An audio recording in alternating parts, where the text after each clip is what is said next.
Let's stop the violence now. The movement. I think we all familiar with the division sign. Yeah. It's a bar between two like characters. Like this.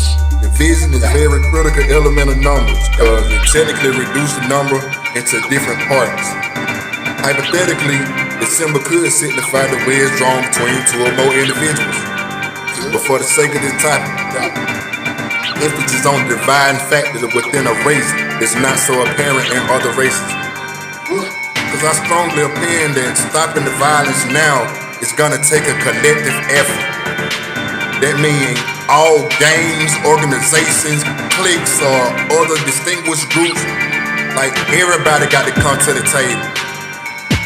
In the abstract though, speaking of collective effort and division, all ranking faction leaders and essential chain of command members are encouraged to check yourself down. Retreat, rehabilitate, structure, and rebuild. I'm not opposed to any individual being a part of anything, mainly because it's a team-like concept for any organization, gang, society, clique, or any other distinguishing group of individuals. But there's also some type of structure to the concept of the new and incoming youth and the senior members in certain status to be held in the community. Look, now the external activities of the various members that violently disregard the elder, the youth, and the communities is what seriously need to be addressed. Cause gang laws have become more and more stricter, making it easier to classify, validate, and target members of gangs. Now, I don't know if y'all paying attention or not, but the government classifies violent gang members that pose a threat to the community as terrorists, and they treat them as such. And gang activity and offenses have the ability to enhance the punishment for the offense, even implicate the RICO Act. When you sign up for something, just do your research. Be knowledgeable of the requirements of your membership. If you part of something and you ain't standing on foundation principles and structure, then you ain't in sync with the purposes, goals, standards, or any other growth-related scribe, then you just an agent. You radical and you roll. So the general message to all ranking faction leaders and essential chain of command members, your participation is very necessary, man. We can't stop the violence now without y'all, man. That's real talk. Straight up, we got to find the best way to exercise our ability to rechannel that energy into some positive solution. Better yet, we need to find a way to unify and resolve these logical issues that are affecting our youth, man. Straight up, cause it leads straight into the criminal justice system, man. All crime have consequences and or punishment, whether it's fine, forfeiture, probation, mandated counseling, community program, or prison time.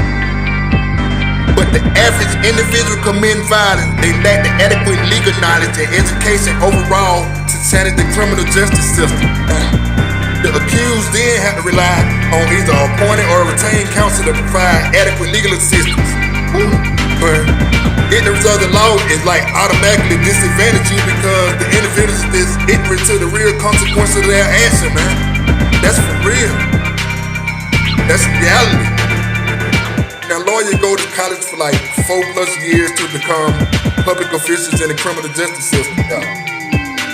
Defense attorneys, prosecutors, and judges, they all lawyers. Believe it or not, justice can be always administered fundamentally fair and equally under the federal constitution. At least that's the standard for due process. But the criminal justice system is like a machine, man. All three branches of the government play a vital and distinctive role in its operation. Everybody on the criminal justice ladder get paid the second a crime get committed. Law enforcement officials, jailers, judges, attorneys, paralegals, clerks, investigators, prosecutors, prison officials, and community supervisors, everybody. The only individual that don't get paid or benefit from the crime is the victim and the accused. If they send you to prison, tough on crime has been a staple for political platforms because no one wants to be a victim of a crime, near a crime, or even implicated in a crime.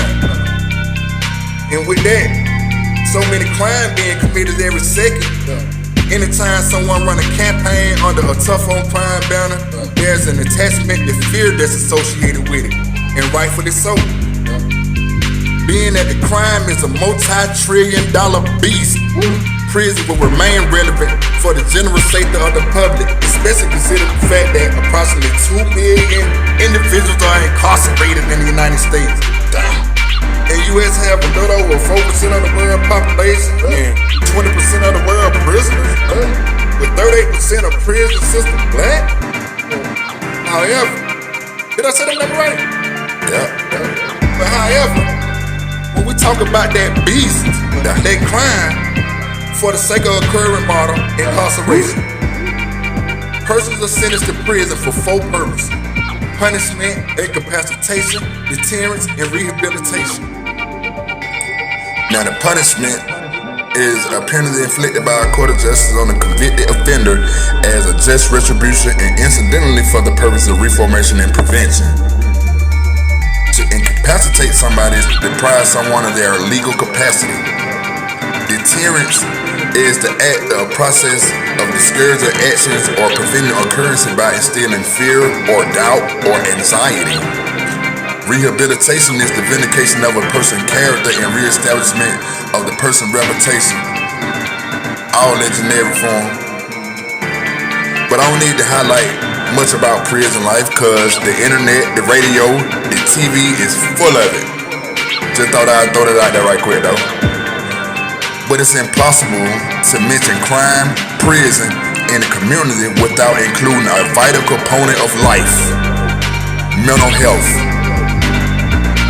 Now, I wanted to address the very sensitive and critical issue because the mental health crisis that has plagued so many individuals and communities for decades, man. But unfortunately, the range of service is not equally balanced, and that may be the reason that there's so many misconceptions when it comes to the mental health issues in our overall response to address and unaddressed disabilities, disorders, or other physical or mental related conditions. Most people shy away from the mental illness topic because they may or may not understand the complexity of the disorder or the disease, or simply misconceptualize the condition, mainly because they aren't professionally certified to assess individuals suffering from a certain illness. But we also have individuals of the opinion that the mental illness is somehow of a character defect. Stop it. They're not even realizing that the condition may be a product of genetics or some other life experience which takes a professional to diagnose. Mental illness is a medical condition that disrupts a person's thinking, feeling, mood, ability to relate to others, and daily functioning. Mental illness is a medical condition that often results in a diminished capacity for coping with ordinary demands of life.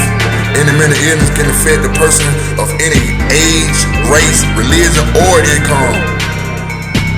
Serious mental illness include major depression, schizophrenic, bipolar disorder, obsessive compulsive disorder, panic disorder, post-traumatic stress disorder, borderline personality disorder. And mental illness are treatable though. Most people diagnosed with a serious mental illness can experience relief from their symptoms by actively participating in individual treatment plans. But if you or someone else you know have some kind of signs or symptoms of mental illness, please consult with a primary care provider or a mental health professional or somebody that can help. Most mental illness don't improve on their own, and if untreated, a mental illness may get worse over time and cause serious problems. Now, PTSD, post-traumatic stress disorder, can develop after a very stressful, frightening, or distressing event, or after a prolonged traumatic experience. Types of events that can lead to PTSD include serious accident, physical or sexual assault, abuse, including childhood or domestic abuse. Individuals with PTSD may relive a traumatic event through flashbacks and nightmares for years. So it leads to the mental and physical health associated with incarceration. I had to get back to that. Most time the elephant in the room is the mental issue that's associated with crime and incarceration. In a setting with one or more untreated individuals in a natural exposure to violence. Sometimes, consistent violence accompanies anxiety, coupled with drug accessibility, the inadequate food, the lack of sunlight, the dehumanizing culture, the living condition, and invasion of privacy.